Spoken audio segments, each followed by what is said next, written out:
यात्रा को रोक दिया और रोड पे उसको चेतावनी दी कि तुमको यहाँ पर कोई हक अधिकार नहीं बनता है कि आप बिहार से आकर के झारखंड में सभा कीजिएगा। झारखंड के लोग, हम लोग काफी पढ़े लिखे हैं, सिर्फ मनीष कश्यप जी ही पढ़े लिखे नहीं है, ठीक है, कि वही सब चीज नियम को जानते हैं, वही संविधान को जानते हैं, और हम लोग कुछ नहीं। जोहार, नमस्कार, आदाब। मैं हासिम अंसारी और आप देख रहे हैं टाइगर न्यूज 24। अभी हम इस वक्त बगोदर विधानसभा के अंतर्गत में हैं और अभी हम बात करना चाह रहे हैं। अभी इखलाक अंसारी मेरे सामने हैं, देखते हैं क्या तैयारियां चल रही है। विधानसभा बहुत नज़दीक है और उभरता हुआ चेहरा है, देखते हैं। जोहार दादा। सबसे पहले आपके चैनल के माध्यम से आपके सारे व्यूअर्स को आदाब, नमस्कार, जोहार रहेगा। आपने एक सवाल किया कि क्या क्या चल रही है। 2 साल में एक ही चीज चल रहा है, जन मुद्दा। झारखंड के जितने भी शोषित और वंचित लोग हैं, आज भी देखिए इतना मुद्दा है, चाहे वो अंचल स्तरीय हो, प्रखंड, थाना हो, जिला हो, विस्थापन का मुद्दा हो, बीसीसीएल में नौकरी का मुद्दा हो, आपका विस्थापित का मुद्दा हो। इन मुद्दा पे ही तो हम लोग सारे पार्टी के जितने भी सक्रिय लड़का है या हमारे सुप्रीमो टाइगर जयराम मातो चारों ओर से घिरे हुए हैं।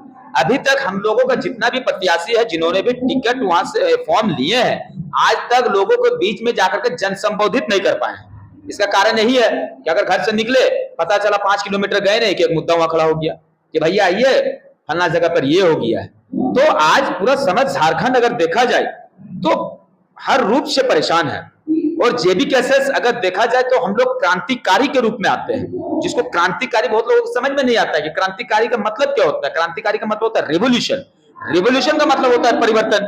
तो आज झारखंड में अगर जेबी केसेस और जेल कैंप के प्रति लोग अगर अग्रसर हो रहे हैं, लोग अगर विश्वास कर रहे हैं, तो लोग एक रेवोल्यूशन चाहते हैं, एक परिवर्तन चाहते हैं। और इंशाअल्लाह इस विधानसभा में जहां जहां से भी हमारे प्रत्याशी रहेंगे, अच्छा परफॉर्मेंस करेंगे और हम लोग 10 से 15 सीट लाने के बाद एक झारखंड में रेवोल्यूशन ला देंगे। हर जितना भी नीति नियम है, उस नीति नियम को जनता के हक और अधिकार के लिए हम लोग लागू करने का कार्य करेंगे। अभी इस वक्त एसएससी का जो परीक्षा हुआ वो पेपर लीक हो गया, उस बारे में क्या कहेंगे? अरे भैया, पेपर एक बार थोड़े लीक हुआ है, आप एक बताइए ना। बार बार समझ में आता है कि हम लोग जब एग्जाम हम दे रहे थे, पता चला खोटा पेपर भरना है हमको यहाँ से खोटा। अच्छा एक बात बताइए, सिंपल सी बात, इसको मैं आपको एक्सप्लेन करके बताता हूँ कि खोटा भाषा, अगर खोटा भाषा को सिलेबस में रखा गया है तो झारखंडी के लिए रखा गया है कि दिल्ली वाले के लिए? झारखंडी के लिए रखा गया है। जैसे हमारे बगल में इनामुल भाई है, इनका भी विवाह हुआ है, इनका भी एक बेटा है, हमने देखा है 5-6 साल का है। घर पे ये हर एक समय अपना बच्चा से खोटा भाषा में बात किया, इसका वाइफ भी खोटा भाषा में बात किया। अब ये स्कूल गया, अब टीचर वहां पर अंग्रेजी पढ़ा रही है। अंग्रेजी पढ़ाने के बाद जब बच्चा को अंग्रेजी नहीं समझ में आया तो उसको ट्रांसलेट किया हिंदी में, हिंदी में नहीं समझ में आया, तब जाकर को खोटा में समझाया तो बच्चा को समझ में आ गया। इसी चीज को सिलेबस पे इसीलिए खोटा को रखा जाता है।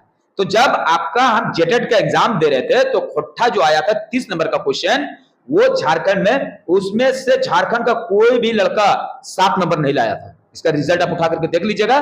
बाद में सरकार ने कहा कि हम यहाँ पर 5% ग्रेस दे देंगे, और हम लोग उसमें आशा रखे थे कि कम से कम 25 से 28 नंबर तक हम लोग लाएंगे। यहां तक की उम्मीद रखे थे कि 30 नंबर ले आएंगे क्योंकि खोटा था, लेकिन उसमें सिर्फ साहित्य के बारे में पूछ दिया। आपको वहां पर पूछना चाहिए था कि हमारे घरे 5 गो गेड़ो है, तो गेड़ो मतलब ला गई, जिसको हम लोग कहते हैं बतख। तो बच्चा अगर बोलता है कि मास्टर साहब थोड़ा गेड़ो डिमांड देवो, तो बोलता हाँ तुम मेरे लिए बतख का अंडा ला देना, अगर मान लीजिए इसको ट्रांसलेट, तब बच्चा। ये होता है कि आप खोटा भाषा को हिंदी के साथ रिलेट करते हैं। तो बताइए कि खोटा का जो भाषा है वो छप करके आया आ गया आपका बिहार से, तो भैया यहाँ पर आईएएस आईपीएस सब तो आला अधिकारी बाहर के लोग बैठे हुए हैं। तो जाहिर सी बात है कि पेपर लीक हुआ। लीक कब पेपर होता है? जब लोगों के साथ, कोई अभ्यर्थी के साथ मोटा रकम ले लिया जाता है ताकि आप उस क्वेश्चन आंसर को रट लीजिए, एग्जाम में जा करके खाली टिक मार दीजिएगा, आप सीसीएल का परीक्षा में पास हो गए, झारखंड में मास्टर का परीक्षा में पास हो गए, और बाद में पता चलता है कि 100 गो सीट में 80 गो सीट बाहरी का है, 20 गो सीट मात्र झारखंडी को मिलता है। इसीलिए झारखंड का, जब तक झारखंड के स्कूल में बाहरी शिक्षक रहेंगे, कभी भी यहाँ का शिक्षा का स्तर उच्च स्तर नहीं होगा। क्योंकि अगर मैं अपने बच्चे को पढ़ाऊंगा, मैं अपने खतियानधारी बच्चे को पढ़ाऊंगा, तो जाहिर सी बात है कि हम फांकी नहीं मारेंगे, हम दिल से उसको पढ़ाएंगे। लेकिन जब झारखंड में नियोजन नीति लागू नहीं होगा, स्थानीय नीति लागू नहीं होगा, पलायन का मुद्दा नहीं रुकेगा, विस्थापन को न्याय नहीं मिलेगा, तब तक झारखंड का कल्याण नहीं हो सकता। और एक और क्वेश्चन है, जैसे बिहार से मनीष कश्यप आकर के जन समारोह या यात्रा निकालने की कोशिश कर रहे हैं, तो इस विषय में आप क्या कहना चाहेंगे? यात्रा सफल हो गया? नहीं हुआ। क्यों नहीं हुआ?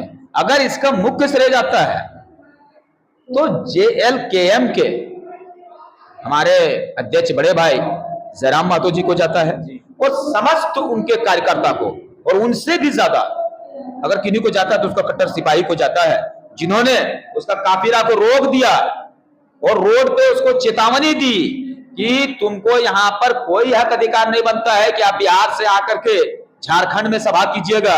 झारखंड के लोग, हम लोग काफी पढ़े लिखे हैं, सिर्फ मनीष कश्यप जी ही पढ़े लिखे नहीं है, ठीक है, कि वही सब चीज नियम को जानते हैं, वही संविधान को जानते हैं, और हम लोग कुछ नहीं जानते हैं, ऐसा बात नहीं है। बिहार में आप जाइए, जनसभा कीजिए, आपका स्वागत है, ठीक है। चलिए, झारखंड में भी इजाजत दे दिया जाता है, चलिए आप पहला जो सभा होता है हरियाणा में कीजिए, पहला सभा मुंबई में कीजिए, पहला सभा दिल्ली में कीजिए, कलकत्ता में कीजिए, अन्य सभी राज्यों में केवल कीजिए ना, तब आपको पता चल जाएगा। तो भैया जब कहीं पर कुछ नहीं हुआ तो फिर झारखंड क्यों? झारखंड बाबा जी का ढाबा नहीं है भाई। यहाँ पर झारखंड अगर बिहार से अलग हुआ था तो हम अपने हक अधिकार के लिए अलग हुए थे, और वो हक अधिकार हम लोग लेकर के रहेंगे। इसमें कोई भी पार्टी आ जाए, कोई भी लोग आ जाए, याद रखिएगा, जब आए हैं मैदान में तो जिस मुद्दा को लेकर के आए हैं, इंशाल्लाह उस मुद्दा को कायम करके रहेंगे। ठीक है, ऐसे ही वीडियो देखने के लिए मेरे चैनल को सब्सक्राइब करें और बेल